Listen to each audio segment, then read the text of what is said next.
I'm going to go way back. I can tell you almost a day. So it would be 2001 springtime. And it was back, remember back in those periods of time whenever it was cool to put a tagline at the bottom of your email?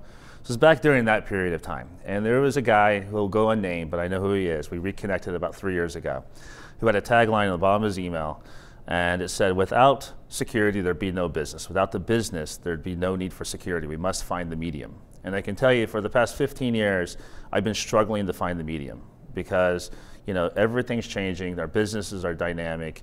There's all kinds of factors that come into play. And just when you think you found equilibrium, when you think you're doing the right things, something's going to change. So I'm always trying to anticipate that change, strive for the medium, recalibrate, and make sure that we have the appropriate amount of security aligned with the business needs. If there's one thing, it's the balance between doing what's right for your organization to secure it, but also being mindful and being very business first. So I take what I would consider to be a business first approach to security. Does not imply that security is second. Everybody should know that I'm a security professional, but if they don't look at me as a business leader in the organization, then I failed. For me, you got to figure out what works for your organization.